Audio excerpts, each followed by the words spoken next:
பரம்பொருள் சீடன் நேயர்கள் அனைவருக்கும் வணக்கம். நான் உங்கள் ராம்குமார். ஸோ இன்னைக்கு நம்ம வீடியோவில் என்ன பற்றி பேச போகிறோம்னா, better think truth. What is the life? இது ரொம்பவே ஷார்ட் அண்ட் ஸ்வீட்டாக இதை பற்றி சொல்கிறதா ஒரு நாள் கூட பத்தாது. ஏன்னா அவ்வளோ விஷயங்கள் பார்த்தீங்கன்னா இதில் ஒரே விஷயத்துக்குள்ள பல லட்சக்கணக்கான விஷயங்களுக்கு உண்டான தீர்வுகள் பார்த்தீங்கன்னா இந்த ஒரு விஷயத்துக்குள்ளே இருக்குது. ஏன்னா இன்னைக்கு எந்த ஒரு சோசியல் மீடியாவை எடுத்துட்டிங்கனாலும் ஒரு அட்லீஸ்ட் ஒரு தெய்வ பக்தி சார்ந்து ஒரு ஆன்மீகம் சார்ந்து ஒரு ஸ்க்ரோலோ அல்லது ஒரு ஷார்ட்ஸ் வீடியோவோ அதில் உள்ள போய் பார்த்துட்டோம்னா நிறைய பேர் பார்த்தீங்கன்னா ஸோ அந்த வீடியோவில் என்ன வந்திருக்கோ, இந்த வீடியோ எனக்காகவே உருவாக்கப்பட்டது, ஸோ நானும் அதற்காகத்தான் விரும்புகிறேன், எனக்காகவும் வேண்டிக்கோங்க, இப்படி என்னுடைய வாழ்க்கையிலையும் இதே மாதிரி தான் பிரச்சனை இருக்குது, எனக்கும் பார்த்தீங்கன்னா வாழ்க்கையில் எல்லாமே சரியாகணும் அப்படின்ட்டு ஸோ தெய்வத்திடம் ஒப்படைக்கக்கூடிய அந்த காரியங்கள் எல்லாமே, அந்த விஷயங்கள் எல்லாமே, அந்த வார்த்தைகள் எல்லாமே, அந்த எண்ணங்கள் எல்லாமே அவங்களுக்கு பார்த்தீங்கன்னா என்னென்ன ப்ராப்ளம் இருக்கோ அது எல்லாமே கொட்டி தீர்த்துடுறாங்க. ஸோ அந்த ஷார்ட்ஸ் வீடியோவில் ஸோ இதை நான் நிறைய வீடியோக்குள்ளே பார்த்தேன். ஸோ ஒரு பரம்பொருள் சீடனா, அதாவது உங்களில் ஒருத்தனா நான் இதற்கு சொல்லக்கூடிய ஒரு தீர்வு என்னென்னா, ஸோ என்னோட லைஃப்பில் நான் இதை அனுபவபூர்வமாக பார்த்ததுக்கப்புறம் தான் இதை நான் உங்கள்கிட்ட பகிர்ந்துக்கிறேன். ஸோ நிறைய பேருக்கு இருக்கக்கூடிய ப்ராப்ளம் பார்த்தீங்கன்னா அவங்கவுங்க லைஃப்பில் ஸோ பித்ரு சாபம், பித்ரு தோஷம், இந்த மாதிரி நிறைய விஷயங்கள் பார்த்தீங்கன்னா இருக்குது. ஸோ அது உண்மையிலே இருக்கான்னு கேட்டிங்கன்னா கண்டிப்பாக இருக்குது. இது இதற்குண்டான தீர்வுகள் என்ன? நிறைய பேர் ஜாதகம் பார்க்க போவீங்க, கோயிலில் போய் ஸோ இந்த பரிகாரம் பண்ணுங்க, அந்த பரிகாரம் பண்ணுங்க, உங்களுக்கு சரியாக போகும், இதெல்லாம் சரியாக போகும், அதற்கப்புறம் லைஃப் நல்லாயிருக்கும் அப்படின்னு சொல்லி நிறைய பேர் விஷயம் சொல்லுவாங்க. ஸோ அது எல்லாமே உண்மைதான், அதில் எந்த விதமான மாற்று கருத்தும் இல்லை. எல்லாமே உண்மையாக இருந்தாலும் அது அந்த நேரத்துக்கு மட்டுமே பார்த்தீங்கன்னா உங்களுக்கு அது ஒரு தீர்வாக இருக்குமே தவிர ஒரு உங்களுடைய வாழ்க்கைக்கு முழுமையான ஒரு தீர்வாக இருக்குமான்னு கேட்டிங்கன்னா நிச்சயமாக அது இருக்காது. இதற்கு நீங்கள் என்ன பண்ணணும், அதாவது பித்ருக்கள் தோஷம், பித்ருக்கள் சாபம் அப்படிங்கிற பித்ருக்கள் தோஷம் அப்படின்னா அந்த தோஷம் கழிச்சுட்டா அந்த விஷயம் சரியாக போகும் அப்படிங்கிறது நிறைய பேர்த்துக்கு தெரியும். ஸோ இது ஆன்மீகம் சார்ந்து பல குருமார்கள் சார்ந்து நிறைய பேருக்கு இதை பண்ணிக்கிட்டு இருக்கீங்க. பட் பித்ருக்கள் தோஷம், பித்ருக்கள் அது தவிர்த்துட்டு பித்ருக்கள் சாபம் அப்படிங்கிறத பார்த்தீங்கன்னா இன்னைக்கு நீங்கள் ஒரு பூமியில் ஒரு சின்ன ஒரு விதையை விதைச்ச மாதிரி. ஸோ பித்ருக்கள் சாபம் விடுறாங்கன்னா எப்படி விடுவாங்க? நீ இங்கே இப்போ ஒரு எடுத்துக்காட்டுக்கு பார்த்துக்கோங்க. இப்போது உங்கள் வீட்டில் ஒரு முன்னோர்கள், ஒரு பெரியவங்க இருக்காங்க, ஒரு ஆணோ பெண்ணோ இல்லை தாத்தாவோ பாட்டியோ யாரோ ஒருத்தங்க இருக்காங்க. அவங்கள நீங்கள் நல்லா பார்த்துக்கிறீங்க. ஸோ நல்லா பார்த்துட்டு இருக்கும்போது கிட்டத்தட்ட 1 வருஷமோ 2 வருஷமோ அவங்கள நல்லா வச்சு சாப்பாடு கொடுத்து அவங்களுக்கு தேவையானது எல்லாமே பார்த்துட்டு இருக்கீங்க, எல்லாமே செஞ்சிட்டு இருக்கீங்க. எல்லாமே செஞ்சுட்டு இருக்கும்போது நல்ல நல்ல விஷயங்கள் நீங்கள் அவங்களுக்காக செய்யும்போது அதை அவங்க மனசு ஏற்றுக்குது. அவங்க ஒரு உடல் அல்ல, அவங்க ஒரு ஆன்மா தான், நல்லா கவனிக்கணும். ஸோ இந்த பரம்பொருள் சீடன் சார்ந்து வரக்கூடிய விஷயங்கள், அதாவது என்னன்னா, நீங்கள் நான் இப்போ ஒரு விஷயத்த பேசுகிறேன்னா அதை ஒரு ஆன்மாவாக எடுத்துக்கணும், ஒரு மனிதனை பார்க்கக்கூடாது. ஏன்னா எல்லாருமே பார்த்தீங்கன்னா நம்ம ஆன்மா தான். ஸோ இதில் எந்த ஒரு மாற்று கருத்தும் இல்லை. ஸோ அந்த ஆன்மா மனசு குளிர்ந்துருது. ஸோ இந்த குடும்பம், இந்த வீட்டில் இருக்கக்கூடியவங்க எல்லாருமே நல்லா பார்த்துக்கிறாங்க, நல்லாவே செய்கிறாங்க, என்னோட தேவைகளை பூர்த்தி செய்கிறாங்க, மனசு சந்தோஷப்படுற மாதிரி நம்ம பார்த்துக்கிறாங்க அப்படிங்கிற சூழ்நிலை இருக்கும்போது அவங்களுக்கு இருக்கக்கூடிய பணமோ அல்லது நகையோ வீடோ வாசலோ நிலமோ ஏதோ ஒன்று இருக்கும்போது சரி நமக்கு அப்புறம் இந்த குடும்பத்துக்கு அப்புறம் என்னுடைய வாழ்க்கைக்கு அப்புறம் இது எல்லாமே அவங்களுக்கு போய் சேரட்டும் அப்படின்ட்டு என்ன பண்ணுறாங்கன்னா ஒரு நல்ல ஒரு எண்ணத்தை கொண்டு தான் இந்த செயலை பார்த்தீங்கன்னா அந்த வீட்டில் நம்மளை இது வரைக்கும் யார் நல்லா பார்த்துக்கிறாங்களோ அவங்க பேரில் பணமாக கொடுத்துறது, இல்லை நகையை கொடுத்துறது, சொத்து இருந்ததுன்னா அவங்க பேருக்கு மாற்றி வச்சிருது. இந்த விஷயம்லாம் அந்த ஆன்மா பண்ணிடுறாங்க. ஓகேங்களா? ஸோ அந்த ஆன்மா பண்ணதுக்கப்புறம் என்ன பண்ணுறீங்கன்னா அதற்கப்புறமா நீங்கள் என்ன செய்யக்கூடிய விஷயங்கள்லாம் வேற மாதிரி போயிடுது. ஸோ அந்த சொத்து அவங்களுக்கு சேர்ற வரைக்கும் அவங்கள நீங்கள் நல்லா பார்த்துக்கிட்டீங்க. அதற்கப்புறம் ஒவ்வொரு விஷயமா ஒவ்வொரு படியாக கீழே இறங்கி ஸோ அந்த ஆன்மாவை குளிர்விக்கிறது என்னன்னா, ஒவ்வொரு படியாக மேலே ஏறி போய் இது வரைக்கும் அவங்களை நல்லா பார்த்துக்கிட்டீங்க.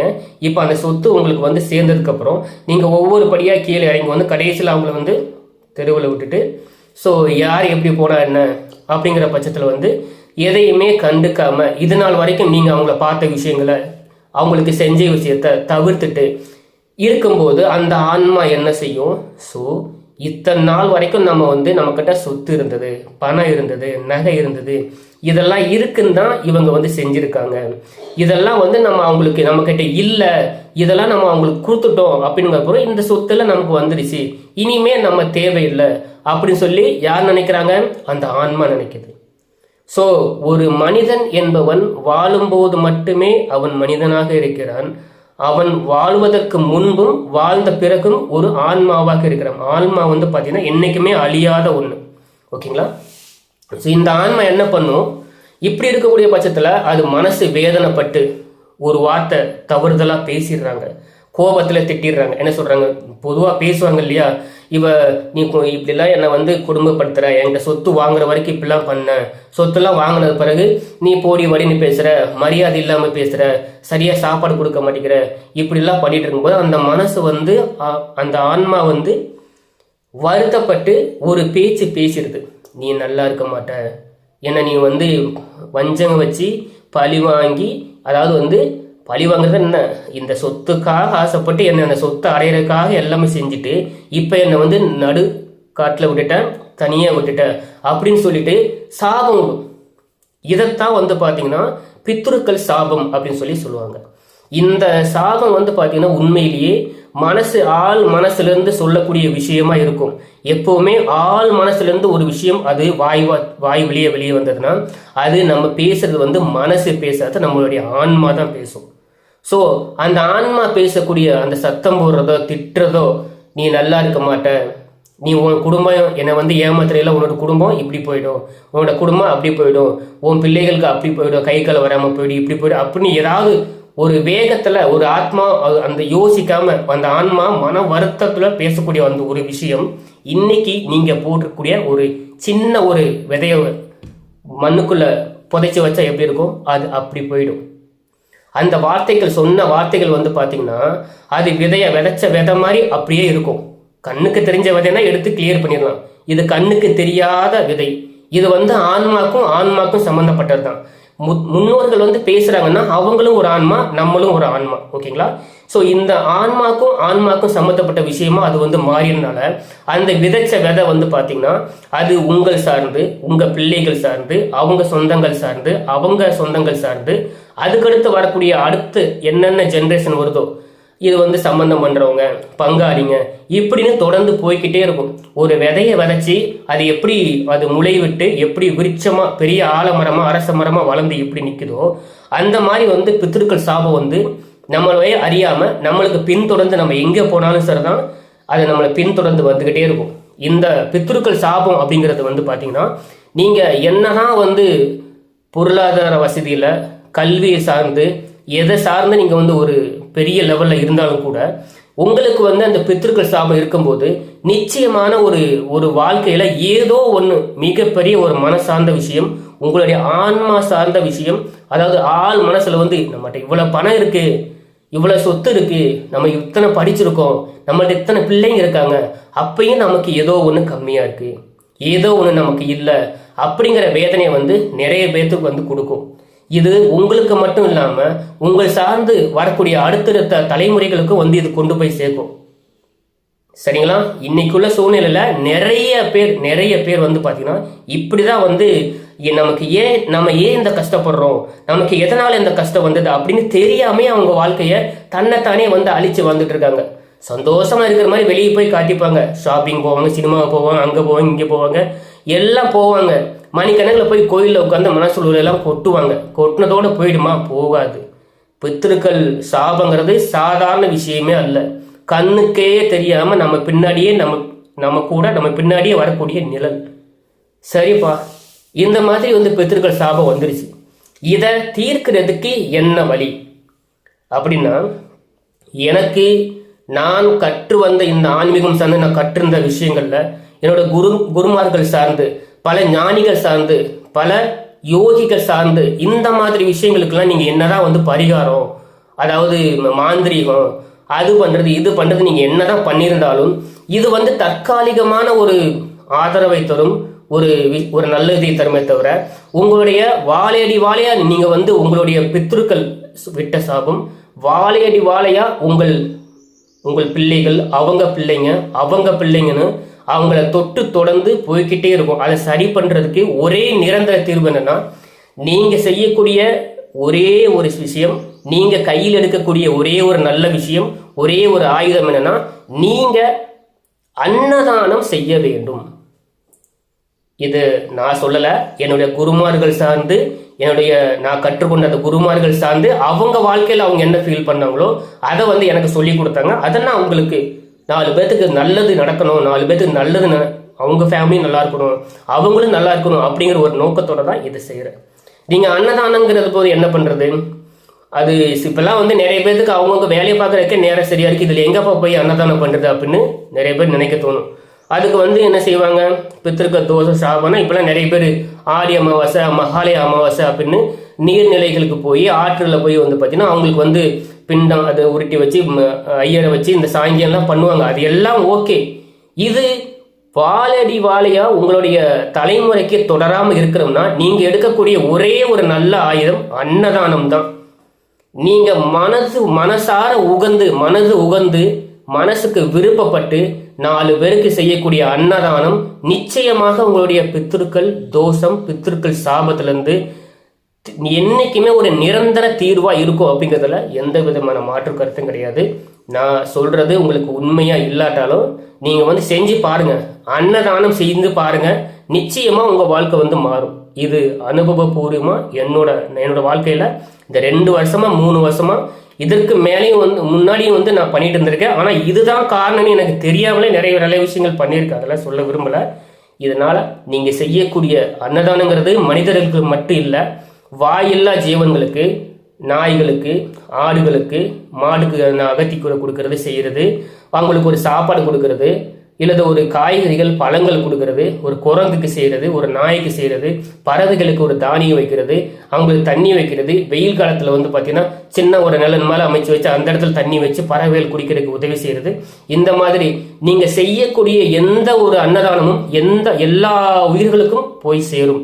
ஏன்னா எதனால் அப்படி சொல்றேன்னா, அன்னதானம் செய்யும் போது நம்மளுக்கு இருக்கக்கூடிய நம்மளுடைய இந்த பிறவியில முற்பிறவிகளில் நம்ம சேர்த்திருக்கக்கூடிய கர்ம வினைகள் எல்லாமே நம்ம செய்யக்கூடிய இந்த அன்னதானத்துல வந்து இது வந்து கலின்னு என்னுடைய வந்து பார்த்தீங்கன்னா என்னுடைய குருமார்கள் எனக்கு கற்றுக் கொடுத்தது. ஸோ அது வாழ்க்கையில் நான் செஞ்சதுக்கு அப்புறம் தான் நிறைய விஷயங்கள் நான் வந்து அதை வந்து அனுபவபூர்வமாக நான் கற்றுக்கிட்டேன். நீங்களும் அன்னதானம் செய்யுங்கள். இதை தவிர ஒரு பிரம்மாஸ்திரம், ஒரு சிறந்த ஒரு நல்ல வழி எதுவுமே வந்து கிடையாது. உங்களுடைய பித்ருக்கள் தோஷம் நீங்கணும், பித்ருக்கள் சாபம் நீங்கணும், இதெல்லாம் வந்து நீங்கிறதுக்கு நீங்க என்ன பரிகாரம், என்ன வந்து பூஜை புனஸ்காரம் பண்ணாலும் அதை சார்ந்து அதையும் தவிர்த்து நீங்கள் அன்னதானம் செய்தால் மட்டுமே உங்களுடைய வாழ்க்கை நிச்சயமாக இந்த சாபத்திலிருந்து விடுபட்டு நிச்சயமாக நல்லதொரு வழியை உங்களுக்கு வந்து அடையிறதுக்கு ஒரு உறுதுணையா இருக்கும். இதை நீங்க மட்டும் செய்யாம உங்களுடைய பிள்ளைகள், வருங்கால சந்ததிகளுக்கும் சின்ன வயசுலேருந்தே சொல்லி கொடுங்க, அவங்களும் நல்லா இருக்கட்டும். ஏன்னா நான் சொல்ற மாதிரி நம்மலாம் வந்து மனிதர்கள்னு சொல்லி நீங்க கண்ணார வந்து பார்த்தாலும் நம்மளாம் மனிதர்களே அல்ல, நாம எல்லாமே ஆன்மாக்கள் தான். இது நீங்க வந்து எப்போ உணருவீங்க, ஒரு உயிருக்கு வந்து சாப்பாடு கொடுக்குறீங்க, ஜீவகாரியத்தில் இருக்கீங்க, எந்த உயிரையும் கொல்லாம மாமிசம் சாப்பிடாம சுத்த சைவமா மாதிரி இந்த மாதிரிலாம் இருக்கீங்க அப்படின்னா இது வந்து பார்த்தீங்கன்னா ஒவ்வொரு விஷயமா உங்களுக்கே புரிய வரும். சரிங்களா? நான் ஒன்று வேற்றுக்கிற வாசிட்டு இல்லை, உங்களை மாதிரி வந்து எல்லா விஷயமும் பண்ணிட்டு இப்போ நான் செஞ்சு இது மூலியமா என்ன விஷயம் தெரிஞ்சுக்கிட்டோம்னா அதைத்தான் உங்களுக்கு சொல்றேன். உங்களுக்கு ஷார்ட் அண்ட் ஸ்வீட்டா சொல்றேன். நீங்கள் அன்னதானம் செய்து பாருங்கள், நிச்சயமாக உங்க வாழ்க்கையில் ஒரு நல்லதொரு மாற்றம் உங்களுக்கும் உங்களை சார்ந்து அடுத்தடுத்து வரக்கூடிய உங்களுடைய சந்ததிகளுக்கும் நல்ல ஒரு வாழ்க்கையை கொடுக்கும். அவங்களும் அடுத்தடுத்த கட்டமான இறைநிலை சார்ந்து என்னென்ன அடுத்த கட்டங்கள் என்னென்ன விஷயங்கள் சார்ந்து இருக்கோ அதை சார்ந்து அவர்களும் இதுதான் நல்லதொரு வாழ்க்கை, இதுதான் நல்லதொரு கல்வி, இதுதான் நல்லதொரு வழி அப்படின்னு நம்ம இறைவனை அடைவதற்கும் இது ஒரு நல்ல ஒரு வாய்ப்பான ஒரு வழியாக வந்து இருக்கும். தயவு செய்து அன்னதானம் செய்யுங்க, டெய்லி அன்னதானம் செய்யுங்க, ஒருத்தருக்காச்சும் அன்னதானம் செய்யுங்க, நிச்சயமாக உங்கள் வாழ்க்கை மாறும். அதுக்கப்புறம் நீங்களும் இன்றைக்கி நான் சொல்லிட்டு இருக்கேன் பார்த்தீங்களா, இதே போல் நீங்களும் சொல்லுவீங்க, இது என்னுடைய வாழ்க்கையில் நான் அனுபவபூர்வமாக நான் பெற்ற என்னுடைய வாழ்க்கையில் நடந்த உண்மையான விஷயம் உங்களுக்கு சொல்கிறேன். தயவு செஞ்சு பண்ணுங்கள், அன்னதானம் பண்ணுங்கள், நிச்சயமாக உங்கள் வாழ்க்கை மாறும். ஸோ இதனால் வந்து பார்த்தீங்கன்னா இந்த செஞ்சு இது வரும்போது காலத்தில் வந்து பார்த்தீங்கன்னா இதை நீங்கள் மட்டும் எடுத்துக்காக உங்களுடைய தெரிஞ்சவங்களோ நண்பர்களோ சொந்தக்காரங்களோ, ஏன்னா இன்னைக்கு யாருமே வந்து நல்ல ஒரு மனநிலையோட, நல்ல மனநிலைனா சந்தோஷமான மனநிலையில் நிறைய பேர் இல்லை. நிறைய பேர் என்னதான் வெளிப்புற தோற்றத்தில் சந்தோஷமாக சிரிச்சுட்டு இருந்தாலும் அவங்களும் ஆள் மனதுக்குள்ள கஷ்டப்பட்டு தான் இருக்காங்க. அவங்களுக்கு ஒரு நல்ல ஒரு தீர்வாக இருக்கும். ஸோ இந்த நாளில் இந்த வீடியோ பார்த்துருக்கு நீங்கள் இந்த ஜீவகாருண்யம் அப்படிங்கிற ஒரு விதத்தில் நீங்கள் வந்து பயணத்தில் ஆரம்பித்து எல்லா உயிர்களும் தன்னுயிர் போல நேசி சொல்லுவாங்க இல்லையா, தன்னை போல் பிறரையும் நேசி. இது மனிதர்களை சார்ந்து மட்டும் இல்லை, எல்லா உயிர்களையும் சார்ந்து தான்.